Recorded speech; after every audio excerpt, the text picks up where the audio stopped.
माझं मला माहिती आहे आणि तेव्हा तुम्ही माझं ऐकलं, परंतु त्यावेळेस आताचा इथला आमदार असा काहीतरी वेडावाकडं वागेल हे काही माझ्या स्वप्नात देखील नव्हतं आणि ते तर घडलेलं आहे. आज त्याला काय वाटतं म्हणजे मला माहिती नाही, परंतु मित्रांनो तुम्ही मनामध्ये आता वेगळी भावना आणू नका. आता सरळ सरळ पाठी पडलेली, आपण इकडच्या पाठीला आहे ते तिकडच्या पाठीला आहे. त्याच्यामुळं काही जण म्हणतात ही कधीतरी एकत्र येते का रे, या हेलीच आमचं निमुगार होतं सारखं आणि मग हळू दबकत दबकत बनवतो दादा दादा काही होईल का पुढं काहीतरी होईल. म्हणजे अजूनही लोकांच्या मनामध्ये तशा प्रकारची शंका आहे. मित्रांनो मी आपल्याला स्पष्ट सांगतो, या सगळ्याच्या बाबतीमध्ये मागं मीच तुमच्याकडं डॉक्टर अमोल कोल्हेंना मतदान करा अशा प्रकारची विनंती करायला यायचो. मी त्यांना दुसऱ्या पक्षातनं घेऊन माझ्या घरी नेऊन पक्षाचा प्रवेश देऊन तिकीट देऊन मी दिलीपराव वळसे पाटलांनी जबाबदारी दिलीपरावांच्या मी जुन्नर खेड आंबेगावची जबाबदारी टाकली होती. माझ्यावर मी भोसरी शिरूर आणि हडपसर ह्या तीनची जबाबदारी घेतलेली होती आणि त्या प्रकारे आपण ते सीट निवडून आणलं. निवडून आणल्यानंतर मलाही वाटलं वक्तृत्व चांगलं आहे, दिसायला राजबंड आहे, त्याच्यामध्ये चांगल्या पद्धतीनं काम करतील. परंतु मित्रांनो नंतर 2-2.5 महिने 2च महिने झाले, 2 वर्ष झाली आणि नंतर ते मला म्हणायला लागले की दादा मला राजीनामा द्यायचा. पुनराव गणतरी 5 वर्ष निवडून दिलं, 2 वर्षातच राजीनामा द्यायचं. लोक जोड्याने मारतील ग आपल्याला, असं करू नका.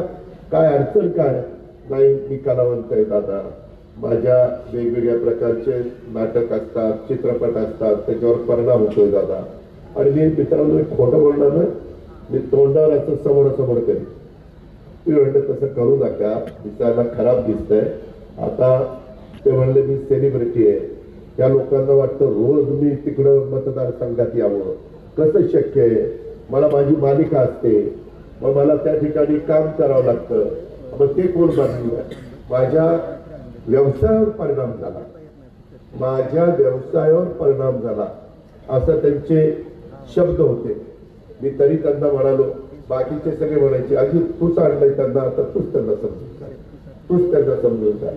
मित्रांनो असं करत करत ते तर माझ्याशी कोणतरी म्हणलं की सुरुवातीच्या 4 वर्षामध्ये किती आले काय आले.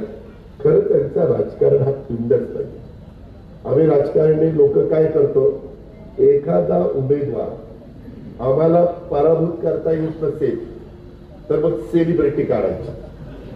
खोटं नाही सांगत, तुम्ही देशात बघा आता काही ठिकाणी हेमा मालिनी उभे राहतात की नाही, निवडून येतात. काही ठिकाणी सनी देओल उभा राहतो, धर्मेंद्र उभा राहतो, गोविंद उभा राहतो. काय ह्यांचा राजकारणाशी संबंध आहे. राजेश खन्ना, शत्रुघ्न सिन्हा किती नाव देऊ, एवढे नटी पण उभी राहते, नट पण उभे राहतात. आणि का एकदा मला वाटतं अमिताभ बच्चनला पण उभं केलं होतं आणि निवडून आले होते. आणि मग नंतर म्हणले नाही आपलं काम नाही, राजीनामा दिलं सोडून. मित्रांनो शेवटी त्यांना त्या भागातली विकासाची कामं करायला आवड आहे का. थोडे दिवस आपल्याला पण नवीन माणूस आला, चांगलं दिसायला पिढी मारलं की काय दिसतंय राजगंडाकडे, आणि ते आपण देतो बट्ट दाबतो. त्याच्यात आमच्याही चुका आहे. आम्ही काही अंतर्मनी नाही. एखादा जर आला आणि बघितला आणि चांगला वाटला तर वाटतं की बाबा हा दिगंज चांगला, परंतु त्याच्या डोक्यामध्ये काय चाललेलं आहे हे काय आम्हाला कळायला मार्ग नाही ना. तसं आपलं झालंय. आता पुन्हा मध्ये मी शिवजयंतीला मला भेटले 19 तारखेला. म्हणलं का डॉक्टर, मागे तर म्हणायचं राजीनामा द्यायचं, आता परत दंड थोपटले. नाही म्हणते दादा जरा वाटायला लागले परत उभं. असं कसं चालेल. आपले प्रश्न सुटले पाहिजे. मित्रांनो इतके महत्वाचे प्रश्न सध्या आपल्या सगळ्यांच्या समोर आवासून आहेत. रेल्वेचे प्रश्न आहे. आत्ताच कोणीतरी बोलत असताना मला वाटतं सांगितलं त्याच्यामध्ये की दादा आमच्या इथं सुजिंदकर कोणीतरी सांगितलं, दादा आमचा हा रस्ता 10 मीटर रुंदीचा करा. 7.5 का काहीतरी ना, हा तो 10 मीटरचा करा.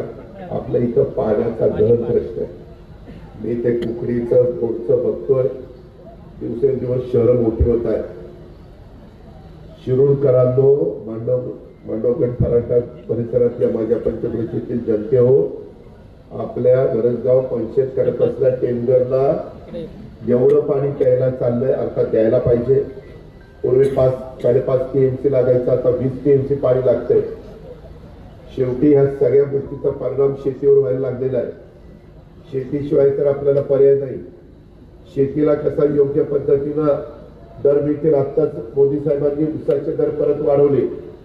आत्ता मध्ये 1 महिना पण झाला नसेल, FRP वाढवली. या सगळ्या गोष्टी आहेत. आणि याच्यातून मी मध्ये एक विषय आणला की मुळशी धरणाची उंची वाढवायची आणि त्याच्यातनं काही पाणी साठवून ते मुळशी तालुक्याला पिण्याकरता द्यायचं. माग बाबा आस्खेड हे दौंड तालुक्याला, आपल्याला माहितीये, हवेली आणि दौंड तालुक्याकरता बाबा आस्खेड केलं. मित्रांनो, आज बाबा आस्खेडला कॅनल झाला नाही, सगळ्याचं सगळं पाणी पिंपरी चिंचवड आणि पुण्याला प्यायला द्यावं लागलं. अख्खं धरण विचार करा. धरणाच्या साईड तर ठराविकच आहे. मी आता हा विचार करतो की पलीकडे पडणारं पावसाचं पाणी ते कुठं कुठं असे बांध घालायचे आणि ते अलीकडे वळून आपल्या इकडं पश्चिमेचं पाणी पूर्वेकडे आणायचं. अशा प्रकारचा प्रयत्न आमचा त्या ठिकाणी चाललेला आहे. या अशा अनेक बाबी आहेत. आणि म्हणून मित्रांनो, आम्ही गेले 30-32 वर्ष काम करतो. काही जण ज्यांनी हा सगळा पाया रचलाय त्यांची भूमिका वेगळी आहे. आम्ही त्याच्यावर कळस चढवण्याचं काम केलेलं आहे. गेले 30-32 वर्ष मी पण गप्प बसलेलो नाहीये.